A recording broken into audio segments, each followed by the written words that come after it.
Sunday! Every Sunday, side by side at the microphone, from the green light to the speed trap, Ray Garino and Joe D calls them as they sees them, and you better believe them. Hear relevant news, biased opinion, and outright nonsense regarding every aspect of automotive culture. Gasp! It's mechanical trickery never before broadcast over FCC-regulated airwaves. Thrill to the explosive tension as Ray and Joe cuss each other down track, barrel roll across the finish line, laughing at certain disaster as they shake hands with the devil. All that and so much more at high noon this Sunday on the Motormouth Radio Hour. Call in and speak live with the Wizards of Speed and the Live Feed, Ray Garino and Joe D. Bring the whole family. Kids under 12 get in free every Sunday at noon on WHPC. Take the Hempstead Turnpike to the Meadowbrook Parkway and look for the no parking on the expressway and no express service on the Parkway side. Go right on Highway 24 to Garden City. $2 all-day parking includes pit pass. Ski there!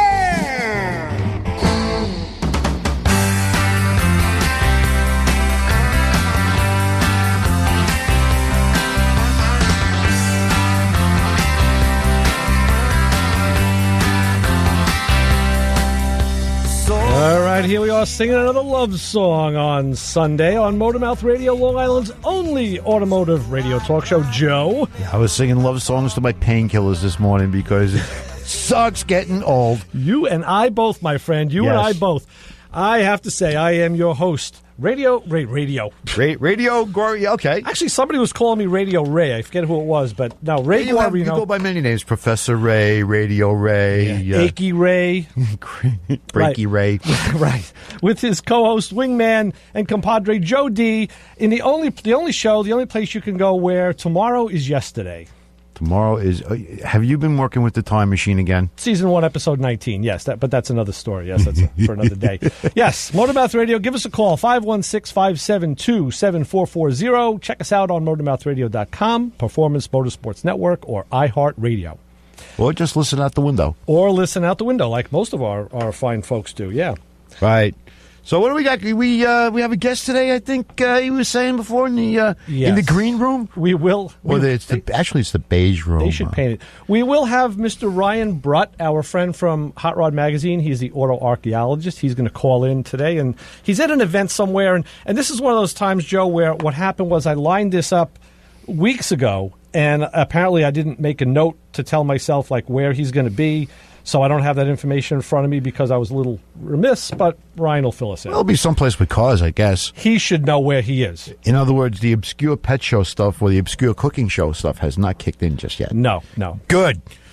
Because, pets is one thing, cooking... I'm fat enough. I don't need any more food. And besides that, you can't smell it over the radio. That's true. Either the food or the pets. Yeah, that's true. I got to tell you, since you mentioned it as an aside, I did some work over at our friend Mike's second shop. I was there for a couple of days, and there's a place like 2 doors away that's a Southern-style barbecue. I haven't been in there, but like every once in a while, the shop bays would fill with like the smell of garlic or like ribs, and I was like, that's a distraction. God. I just want to like follow like Pepe Le Pew. The smell comes under your nose, and I want to follow it. Oh, hell yeah! But I know that if I do, nothing else is going to get done. So, oh hell no! Just put the fan on my face and just try and wash the odor away. We have a gyro place down the block from the shop. That's distracting sometimes. Or if people bring in, when they're sitting in the waiting room, they bring in all kinds of stuff to eat. And oh, right, I know. So the next thing you know, it's like, I can concentrate with this. Hopefully the smell of the grease or various lubricants will override it, but not always. Joe, what are you spraying carburetor cleaner on your nose for? No reason. Don't worry. It's all right. Yeah. Yeah, the shop, the odoriferous emanations in the shop. It's kind of cool. And some people, they don't understand. Like a lot of people have never really smelled carburetor cleaners, acetone. Even just brake dust itself has its own specific smell. Oh, absolutely. Yeah. Smells are definitely part of the automotive thing. Mm-hmm. I had a guy come in yesterday with a Chevy Equinox, and I forget what it is that we did, but it was a Cinzio. And he goes, oh, yeah, when I turn on my air conditioning, it smells. I get in the car, and this guy's got like a stack of cheap stack stogies about yo big. Oh, I thought you were going to say he had like the 38 air fresheners on the mirror. No. He had this thing smelled like I'm used to the smell of smoke. Right. This guy here, he's like, you smell that? And I'm like, are you kidding me? Yeah. Oh. And sure enough, though, once I started playing with the AC controls there, sure enough, there's some kind of smell like oil or something like that. He says, I think you probably have like an oil leak or something. We got to get the car up on a lift. That it was coming in through the vents. Yeah. When he took it off for recirculate. Yeah, head gasket, buddy. But that's not a Don Diego. That's Felpro. Yeah, it's a gosh, it's a Vega. All right, there you go. Yeah, it's an Equinox, close enough. Yeah. But but the sense of smell. I mean, the guy's like, yeah, you smell that? And I'm like, I mean, how do you smell anything? I mean, this thing smelled like if you stuck your face in an ashtray. You know what I mean? Yes. And there's plenty of smoking going on in the shop, both thinking and lighting of materials there. But this thing, my God. And it goes to show you that it's the perception of the customer. Oh, sure. The noises that they hear. And the guy complained of a pull. So he was in a couple days back, and they were complaining about so of course, they checked the front end, they checked the alignment, whatever, and I didn't see nothing. So of course it gets dropped in guess whose lap. Yeah. And the steering angle sensor was out of whack. Okay. Now, in a car with electric power steering, it tries to center itself. Mm-hmm. So unfortunately, the wheel at centered showed to be 45 degrees in the other direction. So it would try to keep pulling itself back because you, as the human being, are too stupid to know where straight is. Right. So we had to get him a steering angle sensor. But wow. Yeah. He's like, yeah, it's a pull. I'm like, brakes ain't dragging. Front end's tight, blah, blah, blah. Well, that's the thing. You always have to go to, like when you do scan data information, it's the same thing. I've always said you have the ability to know what the analog version of the digital problem is and vice versa. Right. And the same thing with this, like, okay, steering wheel's let's go take a look. Let's see if there's something physical we can see that's wrong.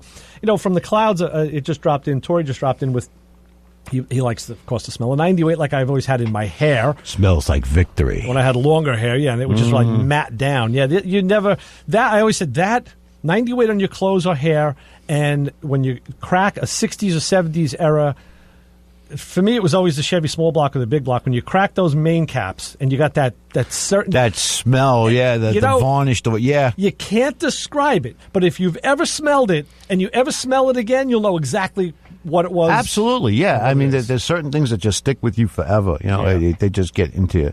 But yesterday was a matter of the cars not doing what they were supposed to as far as like electronics go, as far as faults of logic. Here, I want you to take a look at this picture, and they say, here's this Trailblazer.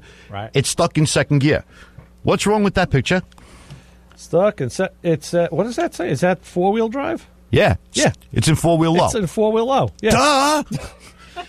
Duh! In the woman drive, it's got no power. It screams. It won't shift. I'm like, because it thinks you're climbing a mountain. Right. Actually, to the woman, in the woman's defense, the car, the transfer case, thought it was in 4-wheel low.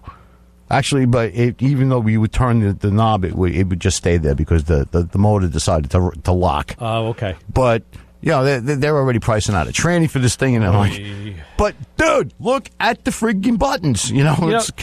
That's it. And you've said it many, many times. And take a step back. I've said it in the past. Look at the data or gather some data and see if you have now a mounting case against what you think the perceived problem is, or if the data takes you. And since you are data.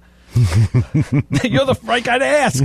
Yeah, I know. They say you like all those guys, the guy with the pointed ears in the Star Trek. Yeah, I'm like, no, I'm the white guy. Something like that. It's like you're sitting there and everything is going along, and all of a sudden you end up doing this.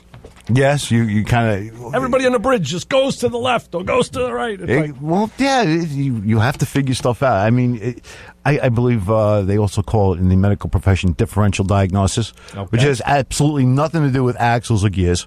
Right. But that's the first thing you want to do is you want to put your information together. Yeah. And that's more important than ever. I mean, don't get me wrong, you still got to get under there and check for stuff being loose and whatever. Yeah. Like the good old minivan with the loose ball joints that cost me a pair of tires now. Right. But there's plenty. There's that is not going away as long as cars have like wheels and steering and components that could wear out and break. But now that they think, we have to actually see what's on their little minds these days. Yeah. Unfortunately, that's where scan data comes in handy. And if you don't know, if you're working on a modern car and you don't know how to drive one, learn. I mean, the scan data, that is. Yeah. It's important. That's the thing, and it's hard. It's a whole nother world of learning what to do, because you can't just take what that thing says. The scanners don't say replace the front oxygen sensor or replace the speed sensor. Right. It doesn't tell you that. It gives you a code that leads you to what you do. I am waiting for the tool that the little hand comes out and says, taps you on the shoulder and says, "Here, stupid, change this." And gives you the part. Yeah, right, that too. That'd be cool. They're working on it, though. I mean, there are places out there that now you have... I always used to say when I worked the tech line that I really wish we could strap a video camera to your head so I could see what you're seeing. Exactly. There are places now that have, tablets with cameras. That you could the guy on the other end of the phone, the technician on the other end of the phone could see what it is you could see physically what you're seeing, plus see the scan data and tell you, hey, go over there and touch that blue wire, or there you go. Probe that with a meter or whatever. It's come to that now. And what's nice is the tech on the other end can get the visual and say, this car's a piece of crap. Everything has been cut, taped. There's Band-Aids, literally Band-Aids in there. And yeah. And then he knows on a whole nother level, like, all right, how do I get out of this call fast and easy and, like, have someone else take it the next time? Yeah, when can I go get my coffee and cigarette break, Yeah. Oh, yeah, speaking of smells, I had this guy call me up with a Honda Civic. I think I might have mentioned this to you the other night when I was over your house there.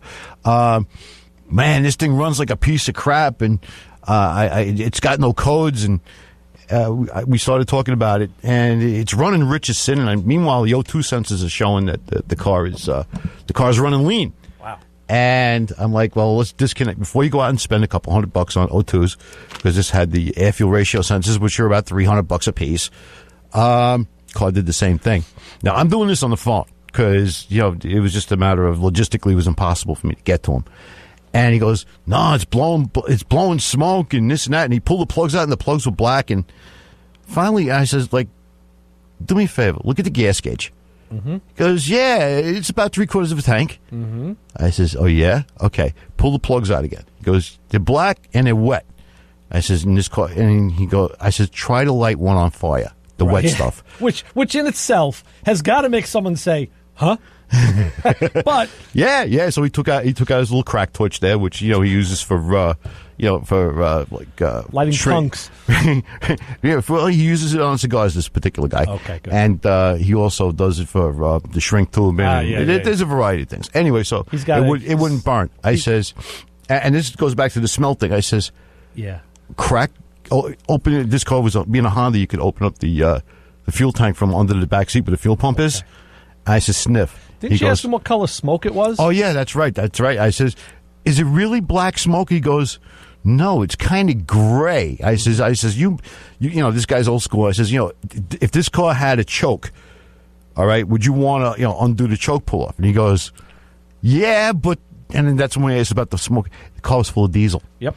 Which, had I been there, I would have probably smelled in about 5 minutes and been done with. But this whole thing was about 18 phone calls. See, it's a perfect example of how a guy was going down a somewhat predetermined path, right, thinking one thing, and then you came in and said, hey, with the way your imminent wisdom and saying, hey, what if you went to the analog model? You said, what if it had a carburetor and a choke? Yeah, right, exactly. This guy I know for many years, and like he was a real good drivability guy back with carburetors and that kind of stuff. And that's the beauty. You knew that, so right. Somebody else wouldn't know that about him. So, well, yeah, you got to know the car, you got to know the people, and sometimes it's not something that you could read right out of a book. Right. You know what I mean? Because the book ain't there. The book ain't got the fat woman screaming at you. That's true. That's or true. the boss. That's true. In a language you don't understand. That's absolutely true. Well, I tell you what, if you can go find a language you can understand, you can take it any way you want it, or you can do something else with it. But we're going to take a break on Motormouth Radio. Your host, Ray Guarino, co-host, Joe D., Mr. Data himself, on the Motormouth Radio holodeck over here.